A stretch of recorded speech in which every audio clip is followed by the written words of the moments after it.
Evening in Byzantium by Irwin continued. "You don't change, do you?" she said. Anger had momentarily gotten the better of her. "I'm a faithful man," he said. He was fighting against her pity. What she probably would call her love. What might very possibly be her love. "Dr. Gibson says you will have to rest for a long time after you get out of here," she said. "You'll need someone to look after you. Do you want to come home?" He thought about the broad brick house on the quiet, tree-lined New York street, the small back garden, now a dusty green, the desk in his study, his books on the shelves. They had agreed to divide the furniture, but they had not yet done so. There was no place he could put it. He couldn't carry his desk from hotel room to hotel room. She waited for his reply, but he said nothing. "Do you want to call off the divorce?" she said. "I do. I'll think about it." He wasn't strong enough to struggle with her now. "What made you do it?" she asked. "Out of a blue sky, writing me that awful letter asking for a divorce. After all, we were getting along. You were free to come and go. For months at a time, I didn't even know whether you were in the country or not. I never asked you about your other, whatever they were. Maybe we weren't love's sweet young dream, but we were getting along." "Getting along," he said. "We hadn't slept with each other for 5 years. And whose idea was that?" Her voice grew harsher. "Yours," he said. She had a convenient memory, and he waited for her to deny it and believe her own denial. Surprising him, she said, "What did you expect?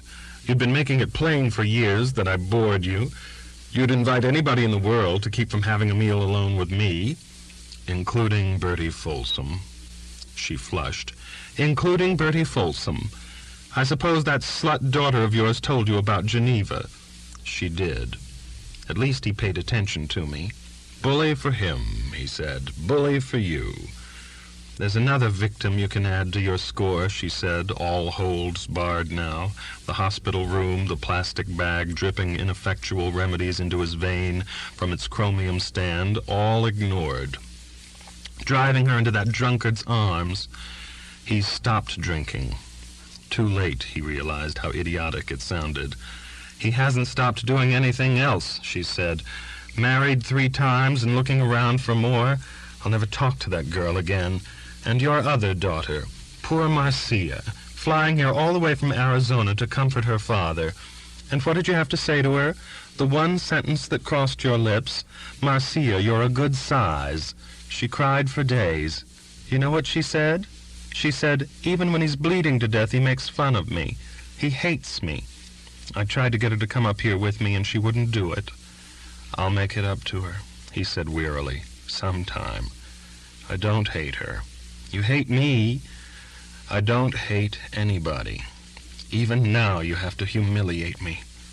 Coldly, he noticed the old, false, melodramatic tone that came into her voice when she recounted her trials. "Right now that woman is shamelessly parading herself downstairs, waiting to come up here as soon as you've thrown me out." "I don't know any that woman," he said. "That whore from Paris. You know her all right, and so do I." Penelope paced around the room, obviously trying to regain control of herself. He lay with his eyes closed, his head back on the pillow. "I didn't come up here to argue, Jessie," Penelope said, switching to her reasonable voice. "I came up here to tell you you are welcome to come home. More than welcome." "I told you I'd think about it," he said. "Just for my own satisfaction," she said. "I'd like to know once and for all why you thought you had to have a divorce." Well, he thought, she's asking for it. He opened his eyes so that he could see her reactions. "I met Alice Payne in New York one day," he said. "What's Alice Payne got to do with it?" "She told me a peculiar story. Every October 5th she gets a dozen roses, without a card, anonymously." He could tell by the sudden rigidity of her face, her shoulders, that she knew what he was talking about. "Any woman," he said, "who has anything to do with a dozen roses on October 5th, year in, year out, is not ever going to get me. alive or dead.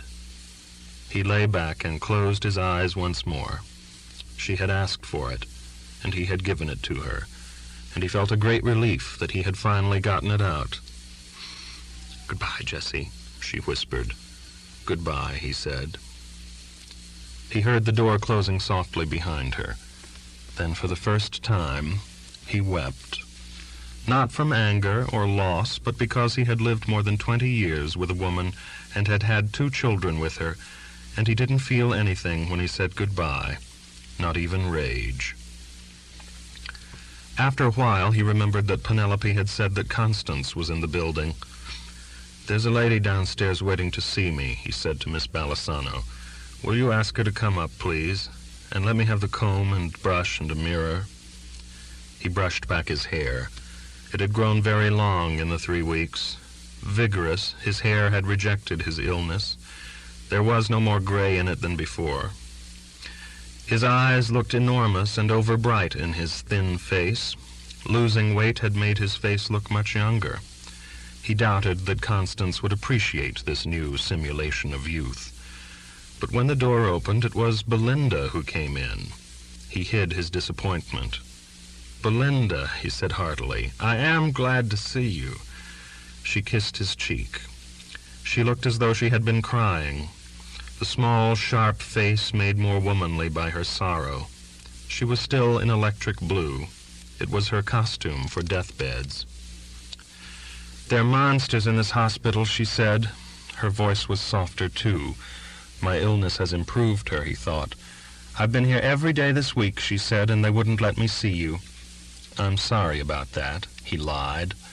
"I've kept track, though," she said. "I've talked to Mr. Murphy, too.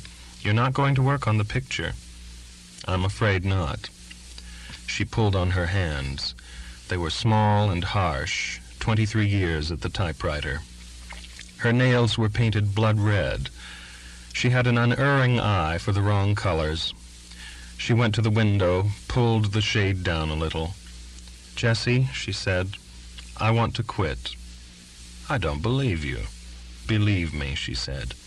"Have you got another job?" "Of course not." She turned away from the window, her face hurt. "Then why quit?" "You're not going to be able to work when you get out of here," she said. "For a while." "For a long while, Jessie. Let's not kid ourselves. You don't need me or that office. You should have closed the office 5 years ago. You kept it open just for me." "That's nonsense," he said, trying to sound sharp. She knew he was lying, but the lie was necessary. "I've just been going through the motions," she said quietly. "Thank you and enough. Anyway, I have to get out of New York. I can't stand it anymore. It's a madhouse. 2 of my friends have been mugged just this month, in broad daylight. My nephew was stabbed in the chest for a pack of cigarettes, and he nearly died. I don't dare leave my apartment at night. I haven't seen a movie or even a play in a year. I have 4 different locks on my door. Every time I hear the elevator doors open on my floor, I tremble. Jessie, if they want this city so much, let them have it." "Where are you going to go?" he asked gently. "My mother still has our house in Newtown," she said. "She's ailing, and I can help her. And it's a beautiful, quiet little town, and you can walk in the streets there." "Maybe I'll move there too," he said, only half joking. "You could do worse," she said.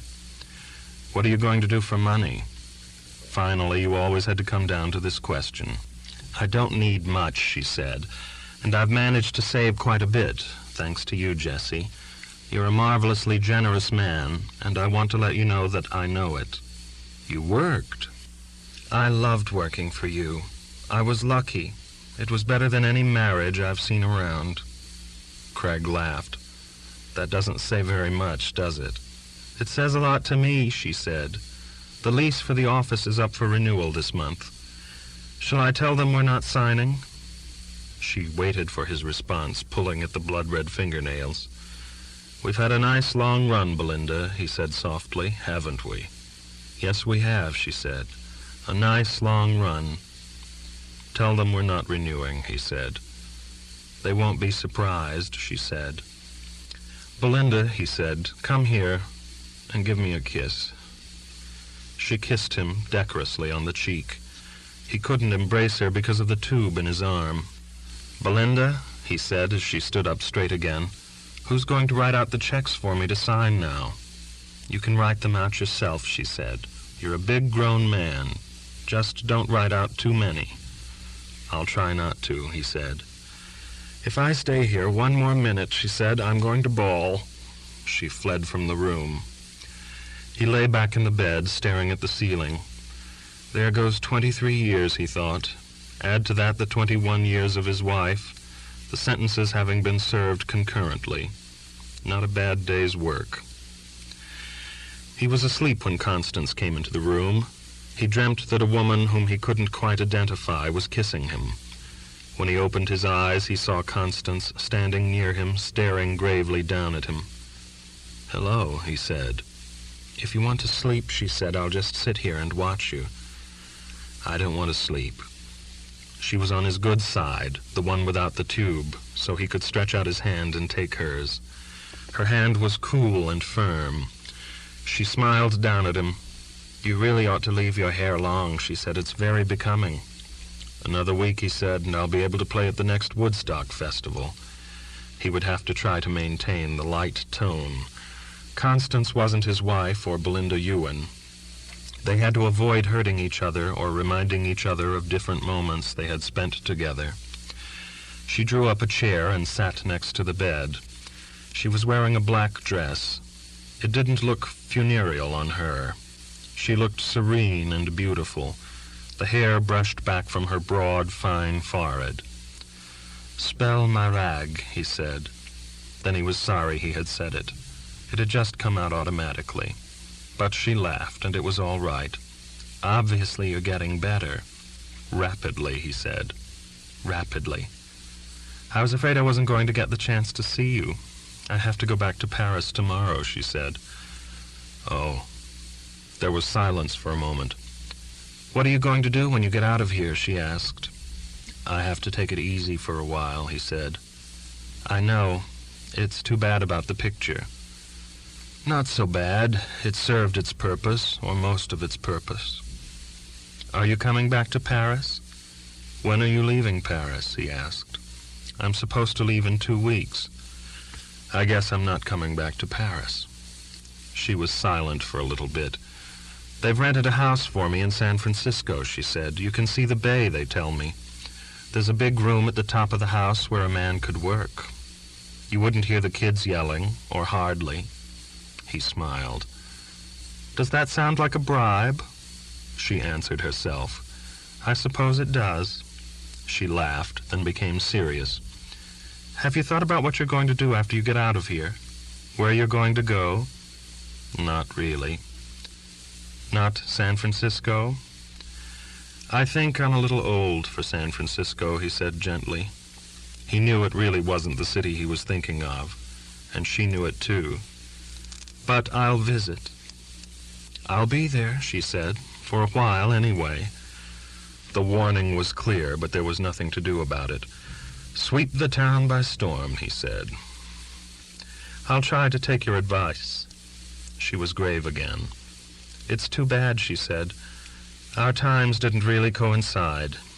Anyway, when you run out of hotel rooms, think of Constance." She reached out and stroked his forehead. Her touch was pleasant, but there were no sexual stirrings in him. The ailing body devoted all its time to its ailment. Illness was the supreme egotism.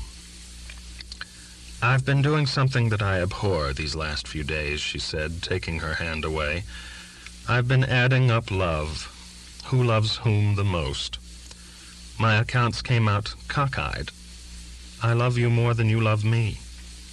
That's the first time it ever happened to me." "Well, I suppose it had to happen once." "I don't know," he began. "I know," she said harshly. "I know." "I haven't added up any accounts," he said. "You don't have to," she said. "Oh, that reminds me, I met your pretty young friend from Cannes. Dr. Gibson introduced us one night. We became very chummy. We had lunch together several times. She's very bright and very tough, enviably tough. "I don't know her that well," he said. Surprisingly, it was the truth. He didn't know whether Gail was tough or not. "She knew all about me, of course." "Not from me," he said. "No, I'm sure not," Constance said, smiling. "She's going back to London, did you know?" "No, I haven't seen her." "Poor Jessie," Constance said ironically. "All the working ladies are running out on him. In the future, I suggest you stick to one town and pick on women of leisure." "I don't like women of leisure," he said. "Neither do I," Constance said. "Here."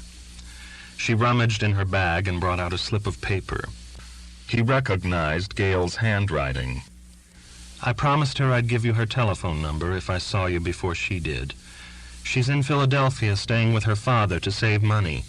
She's flat broke, she told me." He took the slip of paper. There was an address, a telephone number, no message. He put the slip of paper on the bedside table. Constance stood up. "Your nurse told me not to tire you," she said. "Will I see you again?"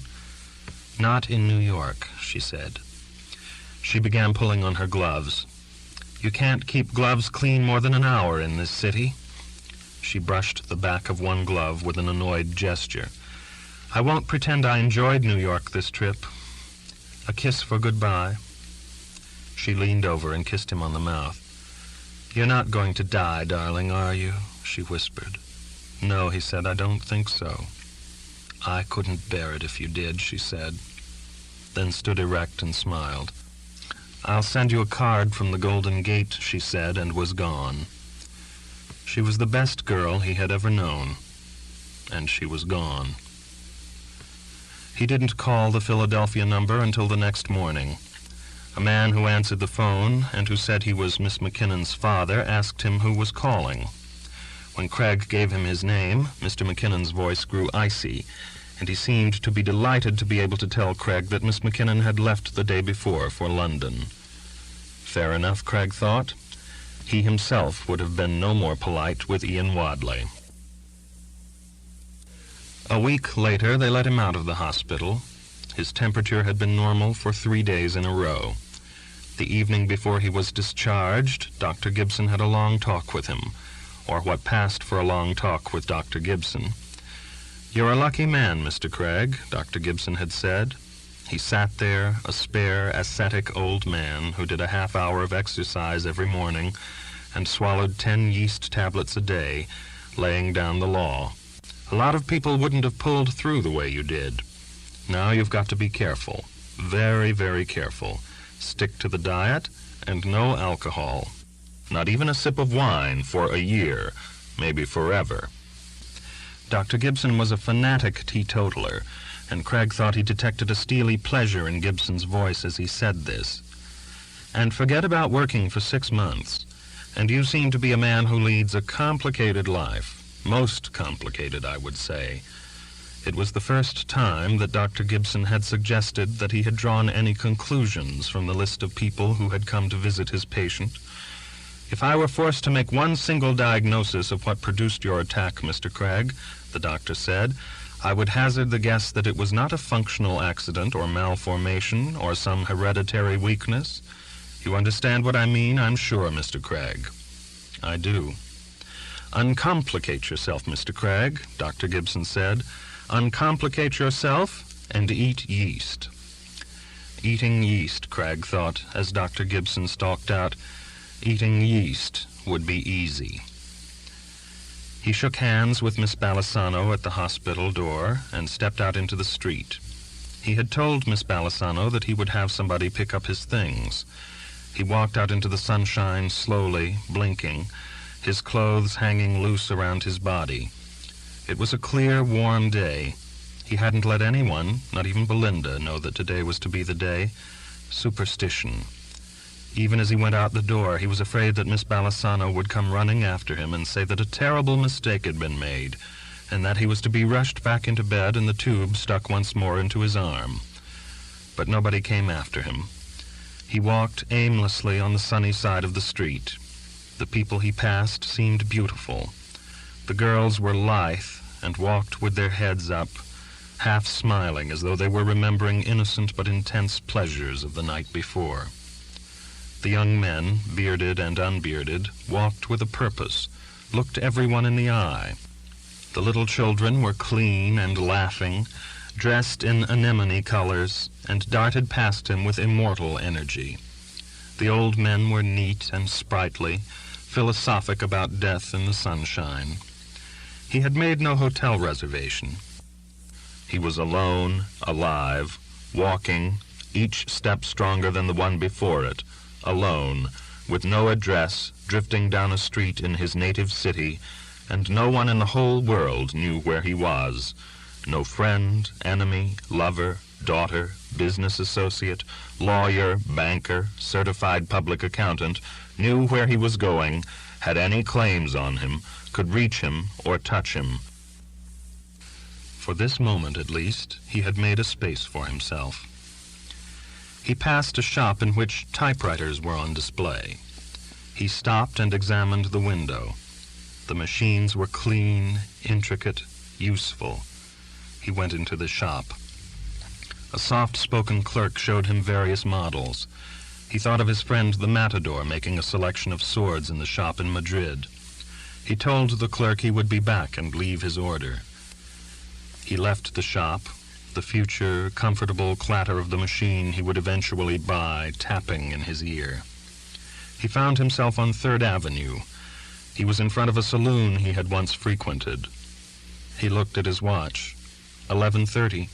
Time for a drink. He went in. The saloon was almost empty. 2 men talking at the other end of the bar, male voices. The bartender came up. The bartender was powerful, pink and fat in his apron, and had an old fighter's broken nose, scarred eyebrows. The bartender was beautiful. "A scotch and soda," Craig said. He watched with great interest as the bartender poured the whiskey into a jigger, splashed it over ice, opened a bottle of soda. He poured the soda himself, carefully, enjoying the cold feel of the bottle in his hand. He stood looking thoughtfully at his drink for a full minute. Then he drank, with truant joy. From the other end of the bar, a man's voice said loudly, "Then I told her, you know what I told her? Fuck off, I told her." Cragg smiled. Still alive, he took another sip of his drink. He didn't remember when a drink had ever tasted as good. This concludes the reading of Evening in Byzantium by Irwin. This book was read by Wolfram Kandinsky.